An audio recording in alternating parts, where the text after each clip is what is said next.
Hey guys, this is James here with Obsessed Auto, and today what we're doing is a transfer case encoder motor on my 2006 Chevy Silverado.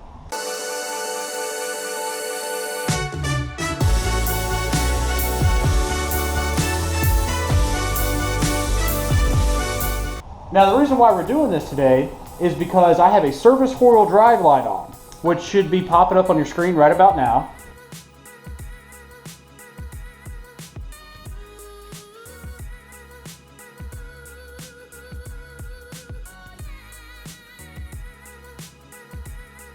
So I went and got the code scanned at the dealership.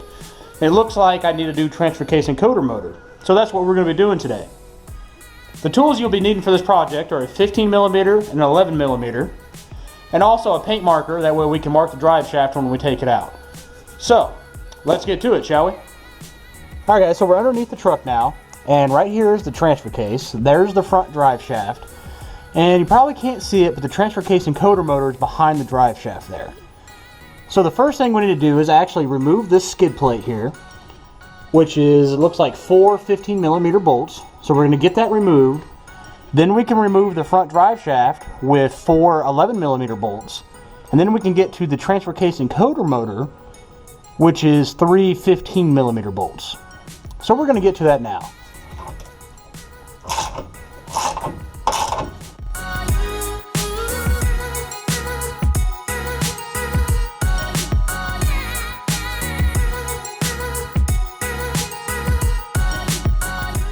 So we got the skid plate removed.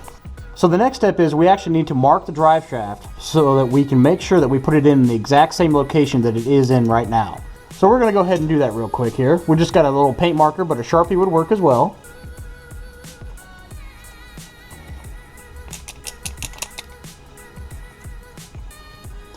Just a couple little marks so that we can see where exactly we were at here.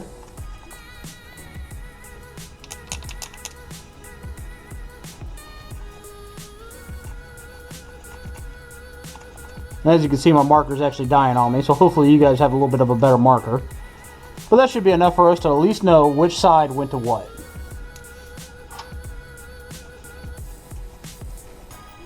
So now that we got the drive shaft marked so that we know we can put it back in the exact same location that it came out in, we're going to go ahead and loosen these bolts here.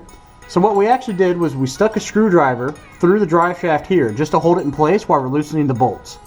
I prefer to use a 11mm ratchet wrench for this, as it just seems to make life a little bit easier.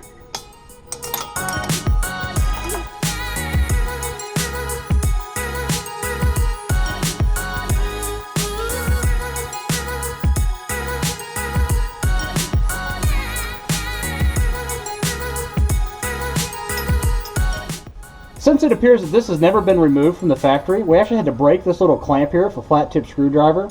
If yours has never been messed with before, it probably won't have these little clamps on there. But it's easy enough just to stick a flat tip screwdriver in there and just kind of pull it off. And then you can kind of get it out of your way. And you should be able to just pull back the boot.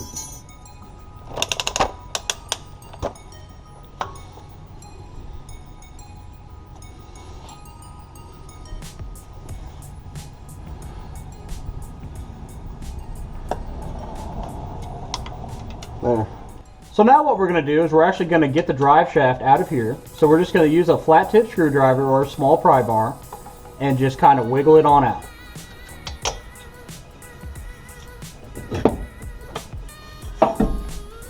And then it should be just as simple as sliding that thing out of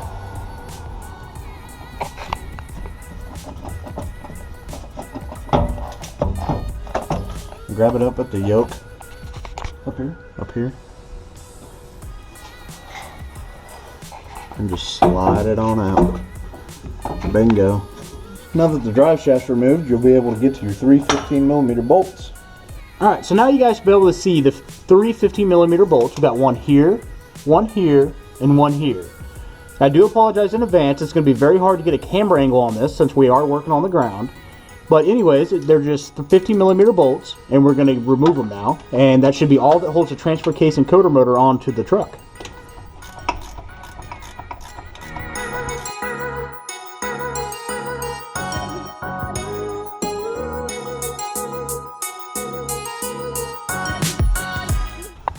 So now we got the 3 bolts removed out of the encoder motor itself. So now what we need to do is actually follow the little wire loom there and unplug the transfer case encoder motor from the wire loom.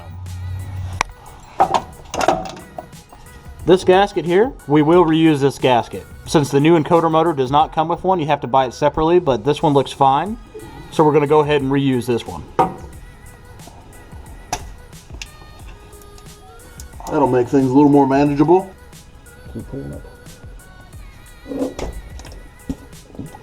You don't need to mess with the safety plug right here at all. You can manually do it from the inside with the screwdriver. Alright guys, so we got the old transfer case encoder motor removed.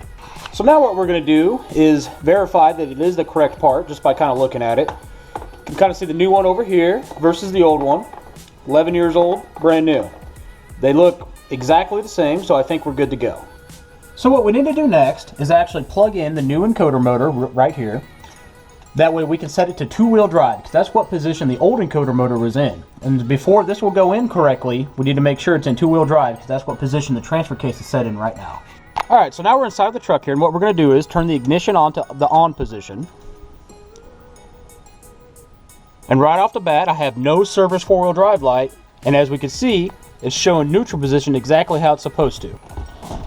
So we shift the truck to neutral, and then we come over here to the 4-wheel drive switch and we push the 2 high button. That's such an encoder motor. Alright, so now we're going to go ahead and mount the encoder motor. Alright, so we're going to go ahead and get this new encoder motor mounted up there. We've already got the wiring plugged in there. Kyle's actually fiddling with the gasket right now. You are utilizing your old gasket. Okay, so that is snapped on there now. It just sits on there. Alright, so this top bolt at the very top, it's got a keyway, like a shoulder built in, so you can slide it on there so it shouldn't technically move.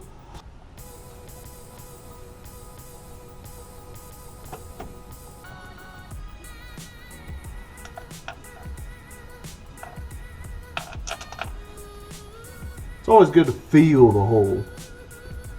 You gotta feel the hole before you put it in.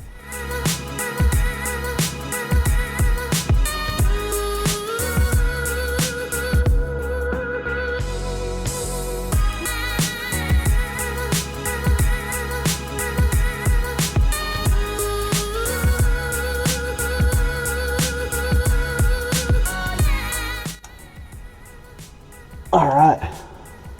There it is, all buttoned up, plugged in. All 3 of the 15 mils are in. So I'm gonna have James go up top. I'm gonna get out from under here. He's gonna shift through the 4-wheel drive and make sure that everything's working properly as it should be. So what we're going to do now that we're sitting back in the truck is just make sure that the 4-wheel drive is actually engaging. So guys, as of right now, looks like this was a complete success. No more service 4-wheel drive. And my lights are actually working on my 4-wheel drive switch again. So now that we verified that everything is working, we're going to go ahead and get the drive shaft and the skid plate put back on, and we should be done with this little project.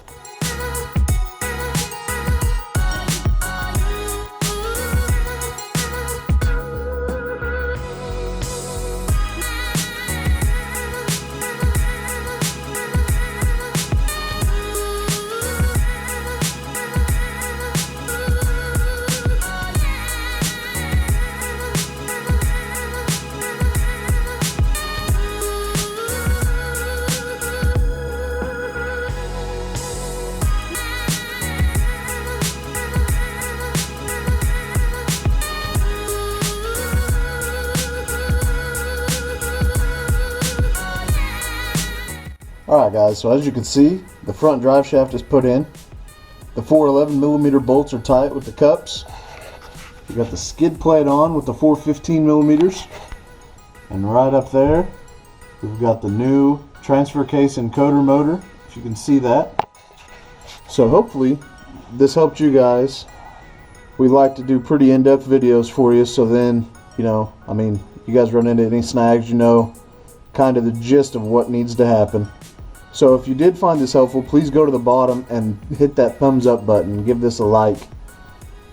And I mean, as always, We always love new subscribers, so you feel the need, go ahead and hit that subscribe button. We're going to have quite a bit of content coming your way. Thanks for watching. Have a great day.